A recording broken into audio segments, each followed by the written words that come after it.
Dubai में तूफानी बारिश जिसकी वजह से कई इलाके पानी में डूब गए और 18 लोगों की डेथ हो गई। मंगल के दिन मुत्तहदा अरब इमारात, बहरीन और ओमान में तूफानी बारिशों से शहर पानी में डूब गए। सबसे ज्यादा बारिश मुत्तहदा अरब इमारात में हुई, जबकि ओमान में होने वाली बारिश में 18 लोग मर गए। महकमा मौसमियात के मुताबिक दुबई में मंगल के रोज एक दिन में रिकॉर्ड की जाने वाली सबसे ज्यादा बारिश है। एक इलाके में सबसे ज्यादा बारिश 254 मिलीमीटर रिकॉर्ड की गई। इस बारिश से न सिर्फ दुबई के एयरपोर्ट्स पर फ्लाइट्स मुतासर हुई, बल्कि दुनिया के सबसे बेहतरीन इंफ्रास्ट्रक्चर करार दिए जाने वाले शहर के बाजार, शॉपिंग मॉल्स और मेट्रो स्टेशंस में बारिश का पानी दाखिल हो गया और कई इलाकों की सड़कें पानी में डूब गईं। जबकि ओमान में बारिश से सैलाब आ गया, जिसकी वजह से 18 लोगों की डेथ हो गई और कई लोग अब भी लापता हैं। इन मरने वालों में 10 साल से लेकर 15 साल के 10 स्टूडेंट्स भी शामिल हैं और इस सैलाब की वजह से कारें पानी में बह गईं। अब सोचने वाली बात यह है कि आखिर दुबई में इतनी तेज बारिश कैसे हो गई। कई एक्सपर्ट्स का कहना है कि दुबई में ये बारिश दुबई की क्लाउड सीडिंग टेक्नोलॉजी की वजह से हुई है, जिसे आर्टिफिशियल रेन होती है, जिसकी वजह से दुबई में होने वाली कुदरती बारिशों का पैटर्न पूरी तरह से डिस्टर्ब हो गया। कई एक्सपर्ट्स का कहना है कि इसी की वजह से दुबई में इतनी तेज बारिशें हुई। ये बात मैं आपको बता दूं कि दुबई एक रेगिस्तानी इलाका है। ये शहर रेगिस्तान में बना हुआ है। यहाँ बहुत ज्यादा कम बारिश होती है। दुबई के महकमा मौसमियात के मुताबिक दुबई में हर साल 3 इंच के करीब बारिश होती है, जबकि पाकिस्तान में 11.4 इंच की बारिश होती है। लेकिन मंगल को दुबई में सिर्फ एक दिन में ही 6.2 इंच की बारिश हो गई, जिसका मतलब है जितनी बारिश 2 साल में दुबई में होनी थी उतनी बारिश सिर्फ एक दिन में हो गई, जिससे दुबई की सड़कें पूरी तरह से पानी में डूब गई। यहाँ तक कि पानी लोगों के घरों तक चला गया। कई घर डूब गए, कई बिल्डिंग्स डूब गईं और कारें पानी में तैरने लगी।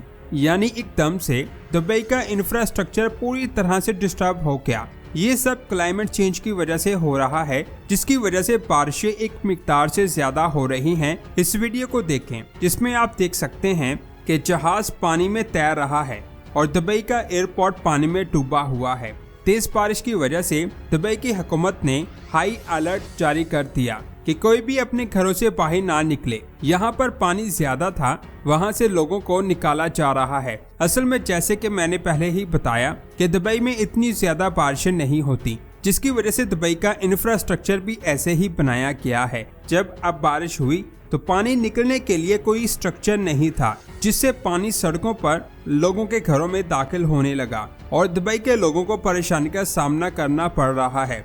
ये बात मैं आपको बता दूं, अल्लाह ने एक निज़ाम बनाया हुआ है, जिसकी वजह से कहीं ज्यादा बारिश होती है, कहीं कम, जिससे जमीन का सिस्टम बैलेंस्ड रहता है। क्लाउड सीडिंग से आर्टिफिशियल बारिश होती है।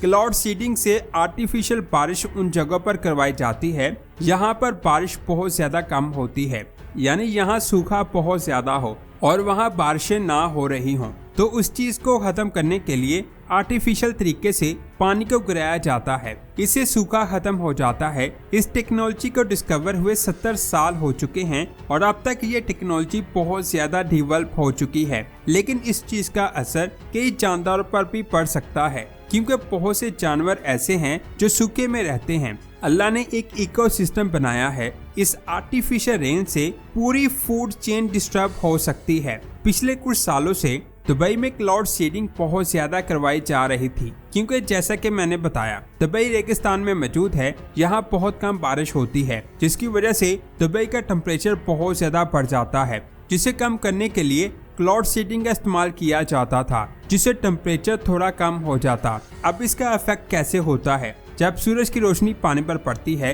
तो पानी भाप बनकर उड़ता है, जिससे बादल बनते हैं और फिर उन बादलों से अल्लाह के हुक्म से बारिश होती है। ये बादल ट्रैवल करते हैं और जिस जगह बरसने होते हैं वहां पहुंचते हैं, जिसके बाद इनसे बारिश होती है। अब क्लाउड सीडिंग में होता ये है कि एक बादल दुबई से गुजर रहा है, लेकिन उसने बरसना दुबई से आगे वाले शहर में है। लेकिन क्लाउड सीडिंग से उस बादल को रोककर दुबई में आर्टिफिशियल तरीके से बारिश करवाई जाती है और जिस जगह उस बादल ने जाकर बरसना था वहाँ बारिश हुई नहीं, जिससे एक पूरा इकोसिस्टम डिस्टर्ब हो गया। अगर इस चीज को रेगुलर बेसिस पर किया जाए तो इसका रिजल्ट बहुत ज्यादा खतरनाक हो सकता है। साइंसदान को कहना है कि दुबई में बहुत ज्यादा क्लाउड सीडिंग का इस्तेमाल किया गया और दुबई में मंगल के दिन जो 2 सालों का पानी एक दिन में गिरा, हो सकता है वो इसी क्लाउड सीडिंग का इफेक्ट हो, लेकिन अभी इसके बारे में कुछ नहीं कहा जा सकता। यहाँ टेक्नोलॉजी के फायदे हैं,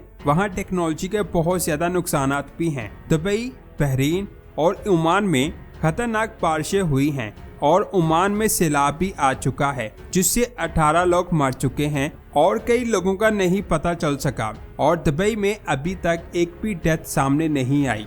जमीन से 159 लाइट ईयर दूर बिगेस्ट कॉन्स्टेलेशन में HD 209458P नाम का एक सियारा मौजूद है। इसे ओसाइरिस भी कहा जाता है। इसका रेडियस जुपिटर से 1.5 गुना ज्यादा है, लेकिन इसका मास जुपिटर से कम है और इसके अंदर जुपिटर जैसे 2.5 सियारे आसानी से आ सकते हैं, लेकिन ये कायनात का सबसे बड़ा सियारा नहीं है। ट्रेस 4P जो जमीन से 1400 लाइट ईयर दूर मौजूद डबल स्टार सिस्टम GSC 026000648 को ऑर्बिट करता है। 2006 में जब इसे पहली बार फाइंड किया गया था, उस वक्त ये कायनात का सबसे बड़ा सियारा हुआ करता था, लेकिन आज इसका नंबर टॉप 10 में भी नहीं आता। इसका रेडियस जुपिटर से 1.8 गुना ज्यादा है, लेकिन इसकी हैरान करने वाली बात इसकी डेंसिटी है। एक तरफ यहाँ जुपिटर की डेंसिटी 1.3 ग्राम